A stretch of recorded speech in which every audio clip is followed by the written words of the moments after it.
teman-teman, Assalamualaikum warahmatullahi wabarakatuh. Bertemu kembali dengan saya, Anggilita Jasmine, dalam video pembelajaran fisika materi momen inersia. Sebelumnya, izin memperkenalkan diri. Nama saya Anggilita Jasmine dengan NIM 2280-2017 dari kelas A 2020 Universitas Sultan Ageng Tirtayasa. Baik, sebelum memulai pembelajaran kali ini, alangkah baiknya kita berdoa terlebih dahulu menurut agama dan kepercayaannya masing-masing. Berdoa dimulai.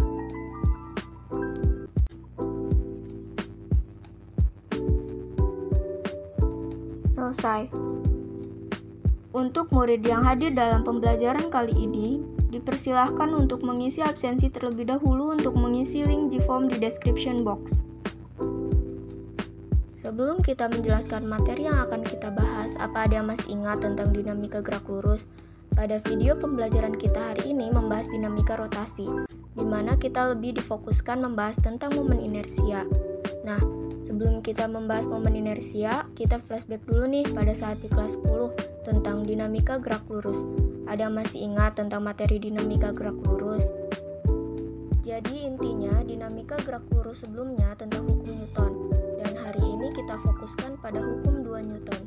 Pada gerak translasi atau gerak lurus persamaan untuk hukum 2 Newton adalah sigma F sama dengan M dikali A, di mana F itu gaya dengan satuannya Newton dan A sama dengan kecepatan dengan satuannya meter per sekon kuadrat dan M sama dengan massa dengan satuannya kilogram. Dan untuk gerak rotasi atau gerak melingkar, sigma torsi sama dengan I dikali alfa, di mana torsi sama dengan momen gaya dengan satuannya Newton per meter, dan alfa sama dengan percepatan sudut, I sama dengan inersia atau ukuran kelembaman benda dengan satuannya kilogram meter per sekon kuadrat. Nah, untuk lebih jelas penjelasannya, yuk mari kita simak video pembelajaran kita kali ini. Apa sih momen inersia itu? Apa sih hubungannya antara gerak translasi dan gerak rotasi? Bagaimana sih menghitung besaran pada rotasi benda momen inersia sistem partikel itu? Dan bagaimana menghitung besaran pada rotasi benda tegar? Sebelum masuk ke pembahasan, pada pembelajaran kali ini terdapat indikator yang harus kita capai, yaitu pada 3.6.1 menghubungkan besaran-besaran gerak lurus translasi dan gerak melingkar rotasi. Pada 3.6.2 besaran pada rotasi benda momen inersia sistem partikel.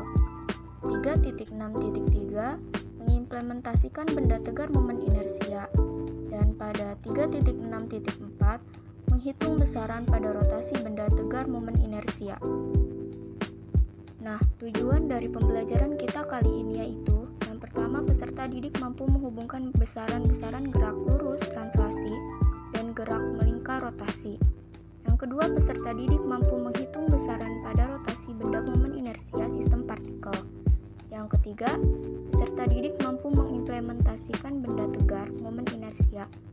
Yang keempat, peserta didik mampu menghitung besaran pada rotasi benda tegar momen inersia. Dari ilustrasi yang kita lihat, di mana gerak translasi merupakan pesawat udara dan gerak rotasi adalah kincir angin.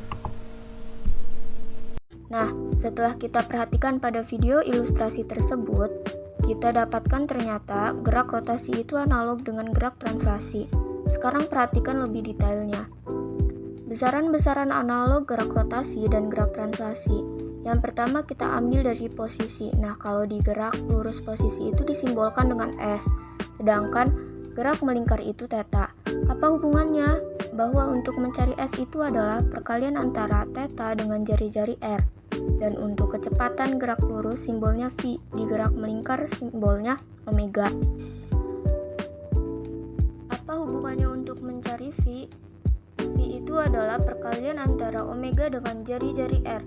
Kemudian di percepatan gerak lurus simbolnya A, di gerak melingkar alfa. Hubungannya untuk mencari percepatan adalah alfa dikali dengan jari-jari. Kemudian massa dengan simbol M di gerak melingkar menjadi I. Kemudian gaya di gerak lurus simbolnya F, di gerak melingkar simbolnya adalah torsi, dan di hukum 2 Newton sigma F sama dengan M dikali A. Sedangkan di gerak melingkar Sigma torsi sama dengan I dikali alfa, dan energi kinetik untuk gerak lurus itu ada EK sama dengan setengah mv kuadrat. Sedangkan di gerak melingkar, EK rotasi sama dengan setengah I omega kuadrat. Usaha di gerak lurus W sama dengan F dikali S, sedangkan untuk di gerak melingkar, W sama dengan torsi dikali theta. Kemudian momentum P sama dengan M dikali V di gerak lurus, sedangkan di gerak melingkar, I sama dengan I dikali omega. Nah, penjelasan-penjelasan yang saya tadi paparkan merupakan satuan besaran dari rumus-rumus momen inersia itu sendiri. Sekarang kita membahas tentang momen inersia benda titik atau partikel dan penerapan rumusnya. Momen inersia adalah ukuran kelembaman suatu benda untuk berotasi terhadap porosnya. Nah, secara matematis, momen inersia terbagi atas dua. Yang pertama, benda titik. I sama dengan mr kuadrat, di mana I sama dengan momen inersia dengan satuan kilogram meter kuadrat, M sama dengan massa kilogram, R sama dengan jarak ke sumbu rotasi dengan satuan meter. Jika pada poros terdapat N buah benda, maka I sama dengan sigma mr 1 kuadrat. Atau kita jumlahkan semua, I sama dengan M1R1 kuadrat ditambah M2R2 kuadrat ditambah dan seterusnya. Kita akan mencoba contoh soal di mana terdapat gambar momen inersia partikel yang bermassa 2 kg dan M2 bermassa 1 kg dan M3 bermassa 2 kg. Tentukan momen inersia sistem tersebut jika diputar pada A poros P dan B poros Q. Untuk penyelesaiannya, di sini kita memiliki massa dan jari-jari yang sudah diketahui. Kita tinggal masukkan saja ke dalam rumus, yaitu rumusnya IP sama dengan M1R1 kuadrat ditambah M2R2 kuadrat ditambah M3R3 kuadrat. Nah, di sini massanya, massa pertama itu memiliki harga sebesar 2 dan jari-jari yang pertama itu 0, lalu kita kuadratkan dan ditambah massa yang kedua itu memiliki harga 1 dan jari-jari kedua itu bernilai 1, lalu dikuadratkan ditambah massa ketiga itu 2 dan jari-jari ketiga itu 2, lalu kita kuadratkan. Lalu 2 dikali 0 kuadrat itu hasilnya 0 dan ditambah 1 dikali 1 kuadrat itu hasilnya 1 dan ditambah 2 dikali 2 pangkat 4. 2 pangkat 2 itu 4. 2 dikali 4 8, 8 ditambah 1 dan hasilnya 9 kg meter kuadrat untuk IP. Lalu kita akan mencari IQ sama dengan M1R1 kuadrat ditambah M2R2 kuadrat ditambah M3R3 kuadrat, di mana M1 itu berharga 2 dan jari-jari berharga 1 dan ditambah M2 berharga 1 dan R2 kuadrat berharga 0.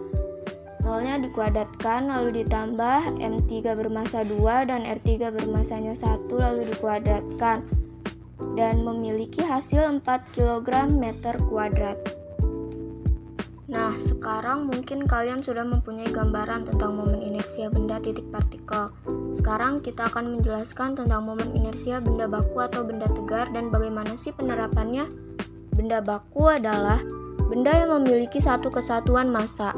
Nah, sebenarnya di buku itu ada banyak dan ada beberapa lagi model. Tapi yang saya tampilkan yang sering muncul. Untuk benda buku yang pertama ini kita wajib ingat karena benda tersebut sering muncul, yaitu batang homogen. Batang homogen yang diputar di tengah di pusat berarti memiliki harga sebesar I sama dengan 1/12 ml kuadrat. Nah, kalau batang homogen diputar melalui sumbunya, I sama dengan 1/3 ml kuadrat. Kalau dia silinder tipis berongga diputar melalui sumbunya, maka I sama dengan mr kuadrat. Nah, kalau silinder pejal yang diputar melalui sumbunya, I sama dengan 1/2 mr kuadrat. Kalau dia bola pejal diputar melalui pusat, berarti I sama dengan 2/5 mr kuadrat. Kalau dia diputar di tepi atau di ujung, berarti I sama dengan 7/5 mr kuadrat. Kalau dia berongga dengan diputar melalui pusat, I sama dengan 2/3 mr kuadrat.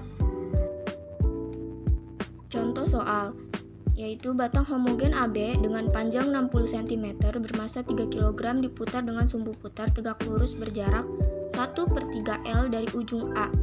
L sama dengan panjang batang AB.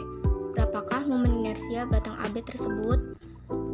Penyelesaiannya yaitu kita gambar terlebih dahulu batang homogennya dan kita bagi dua antara 1/3 L dan 2/3 L nya. Dan untuk mencari momen inersianya, kita awalnya itu mencari untuk batang dengan panjang 1/3 L terlebih dahulu. Nah, di sini kan M1 sama dengan 1/3 dikali 3. 1/3-nya itu kan sumbu putarnya dikali si 3. 3-nya itu kan massa. Jadi sama dengan 1 kg.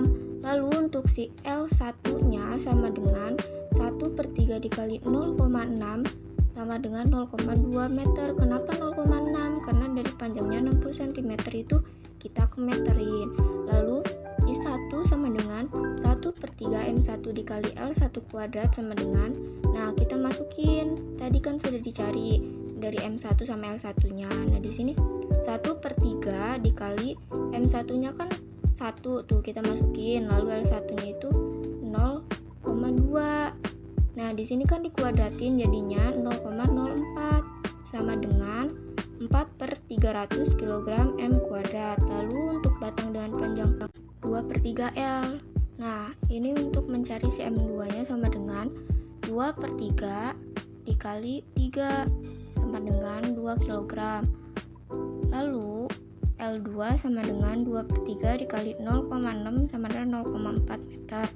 I2 sama dengan 1/3 M2 dikali L2 kuadrat sama dengan 1/3 dikali 2 dikali 0,16 sama dengan 32/300 kg M kuadrat. Jadi momen inersia batang AB yaitu kita menggunakan rumus I sama dengan I1 ditambah I2.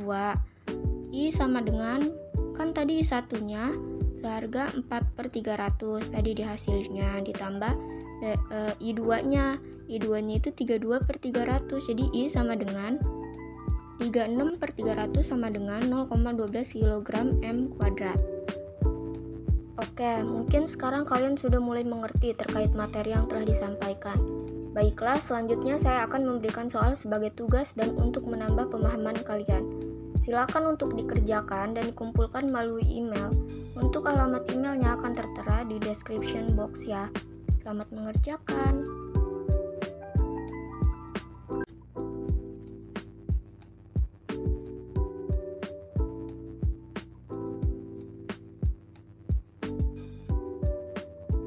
Baiklah, mungkin cukup sekian dari materi pembelajaran yang saya sampaikan. Saya akan sedikit menyimpulkan dari materi yang saya sampaikan. Massa suatu benda berbanding lurus dengan sudut simpangan. Semakin besar massa beban benda, maka sudut simpangannya akan semakin besar. Begitu pula sebaliknya. Momen inersia dipengaruhi oleh bentuk benda konstanta, massa benda, dan jari-jari. Mungkin itu saja yang dapat saya sampaikan kepada teman-teman. Apabila terdapat salah kata atau perbuatan selama saya menjelaskan materi, mohon dimaafkan.